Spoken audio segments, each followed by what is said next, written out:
They don't make enough of these kind of movies anymore. Hi everyone, it's me, Grant, the movie and TV guy.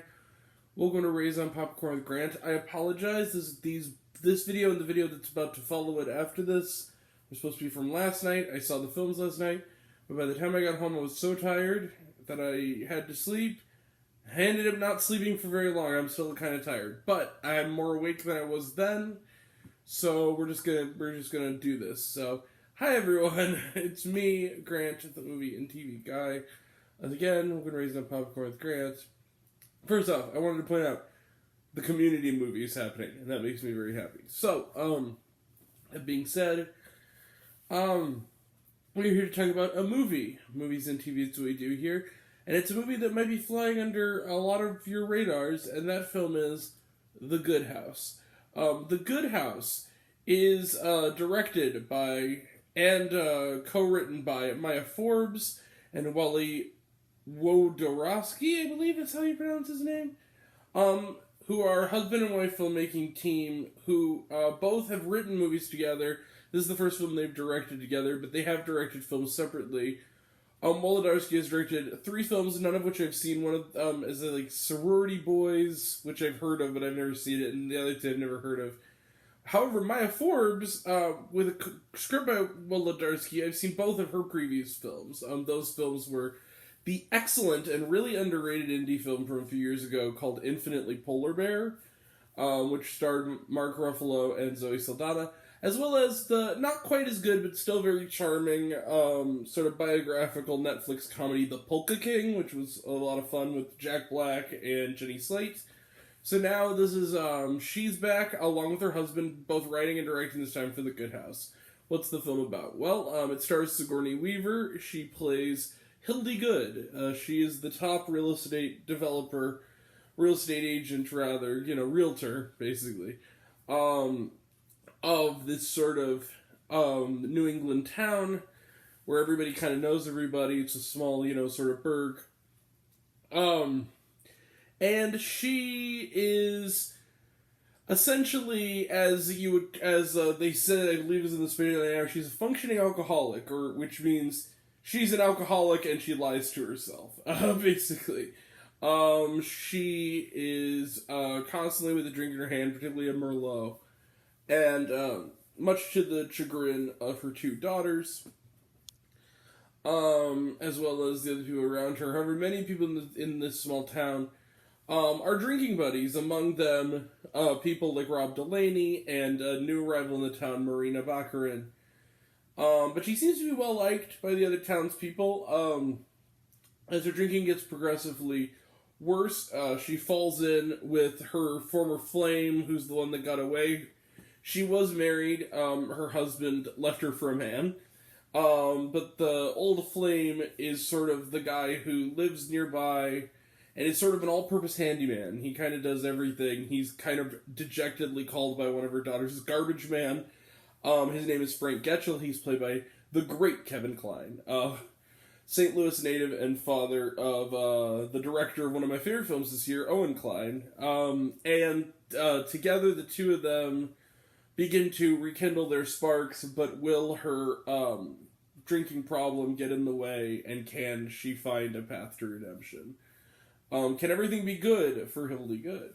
Let's find out. So, The Good House kind of came out of nowhere. This was a movie that apparently, but then again also took a while to get here. Apparently this film was actually originally premiered almost like over a year ago at TIFF, and then it kind of got sort of bounced around. It was going to come, it's a DreamWorks production, but it was going to be distributed by Universal. Universal didn't know how to like market it, so it gave it to Lionsgate and Roadside, and they put it out in kind of a quiet wide release, without a lot of fanfare, despite the big, the relatively big name cast, and the fact that it's DreamWorks, which means that Steven Spielberg had some hand in the pot. And I'm kind of sad about that, because The Good House is kind of great. It's a really great little low-key movie. It kind of reminds me a little bit of the kind of movies that like Robert Altman or Robert Redford or Elaine May or Paul Mazursky would have made in the 70s. These kind of low-key, kind of like character studies with these really top-of-the-line actors, with maybe a dash of like vintage Woody Allen. There's kind of a running bit in the movie about how that runs through where Hildy, as played by Sigourney Weaver, terrifically by Sigourney Weaver, is kind of breaking the fourth wall, but not just breaking the fourth wall, is kind of trying to justify her increasingly bad behavior to us. Where she kind of looks at she almost treats the camera and in turn the audience like a therapist, where she kind of is trying to justify the fact that, you know, oh, come on, it's not that bad, or, oh, come on, it's just a little white lie to my daughter, or, you know, whatever. And it really makes the character interesting. And one of the things I liked about the movie is that, yes, there's humor in it, it's quite funny in a lot of parts, but when it needs to get serious and really tackle this character's problem, it doesn't really pull punches. I mean, it does a good job of showing the reality of being basically a constant drunk. Kevin Kline is terrific here. The whole supporting cast is great, but Sigourney Weaver, I honestly think gives kind of an Oscar-worthy performance in this film. If she got nominated for an Oscar, I would definitely would not be complaining. And she is just terrific. And Sigourney Weaver is one of those actors where it's like, she's been in some movies that have been less than, but she's never been less than. But she's kind of never... she only occasionally gets a showcase like this. This is kind of a movie to cherish in that regard. I really liked The Good House a lot. Is it a perfect movie? No, not necessarily. There are things that are somewhat familiar, and maybe, just maybe, in the last act, it kind of does strain credulity just a little bit. It gets a little bit out there, trying to hammer the point home, maybe just a tad too much. But other than that, I pretty much love The Good House, you guys.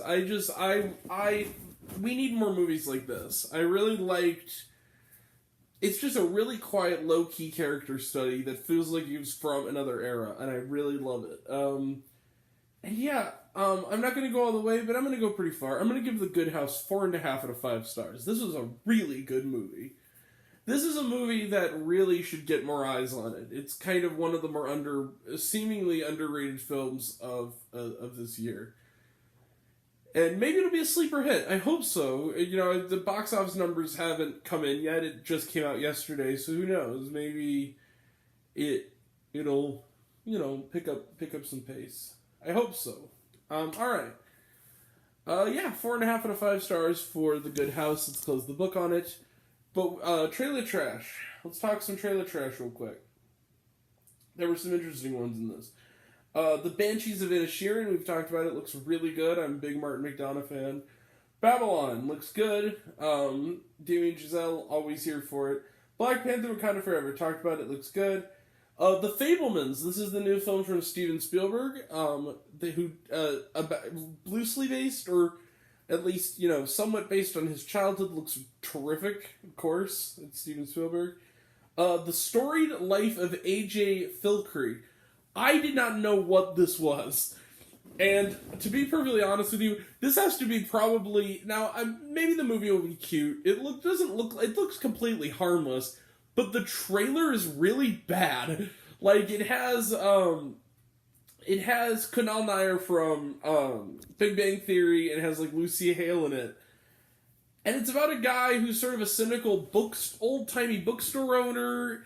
Someone leaves their kid behind, and he kind of adopts the kid, and then he kind of falls in love with Lucy Hale, and then David Arquette is in it, and it's one of those trailers where it's not only extremely low budget looking, the sound cuts out. Like it doesn't have good sound quality. It looks like it's really, like, they made it for $10 in a Twizzler. I don't know about that one, but, you know, maybe it could either be surprisingly not bad or so bad it's good. And then the last one is a movie called Call Jane. This looked really interesting. It also had Sigourney Weaver in it. It's this movie, and Elizabeth Banks. It seems to be a movie it's like a true story about the group of women's rights activists who helped women in the 70s. They collectively called themselves the Janes, and then you call them if you need things like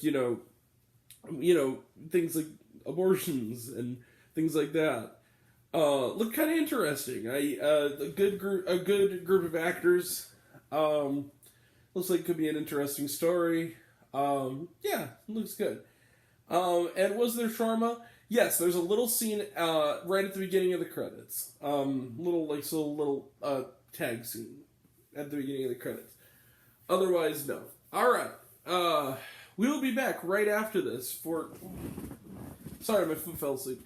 We will be back right after this for a movie that a lot of people have heard of, that a lot of people are waiting for me to talk about. It's Bros. That's what we're going to talk about next. Really looking forward to talking about it later today. Tonight we'll be talking about, or tomorrow at this rate, because it might just be that I'm so tired I might do tomorrow. Vikram Vedha. We'll also talk about Hocus Pocus 2 this weekend, and Ponniyin Selvan Part 1 on Monday. Yeah, and more to come. That'll all be next time, and until next time, I'm Grant, the movie and TV guy. Jesus Christ. I'm Grant, the movie and TV guy. I see it all, and I'm happy to share it with you. I love you all. I appreciate you all. I love all class dismissed. I love you 1,000. Be kind to one another. If you like this video, give it a like if you want to. Give it a subscribe if you want to. Give me the bell. I don't know what it does. That's what you're supposed to do. Or so I've been told. If you want to find me elsewhere, reviews, lists, and other fun stuff, you can check me out on letterboxd.com at Raised on Popcorn with Grant. You can check me out on Facebook, Raised on Popcorn with Grant. You can also check out what I'm watching on television. I'm on Serialized, all one word, all lowercase, Raised on Popcorn. You can also find me on just check out my podcast, Raised on Popcorn with Grant, the podcast at Spotify and Anchor. Leave a comment, even if it's just, hey Grant, I like waffles. It really helps out. Some of you already have, but even if you haven't, take care of yourself, take care of your mental health. It's incredibly important. And I want to know down below, what did you think of The Good House? Did you like the movie? Did you hate the movie? Think my opinion's good? Think I'm full of shit? Comment below, let me know. And until we meet again, we were all raised on popcorn. Make mine with extra butter. Catch you guys next time, like real soon. Bye.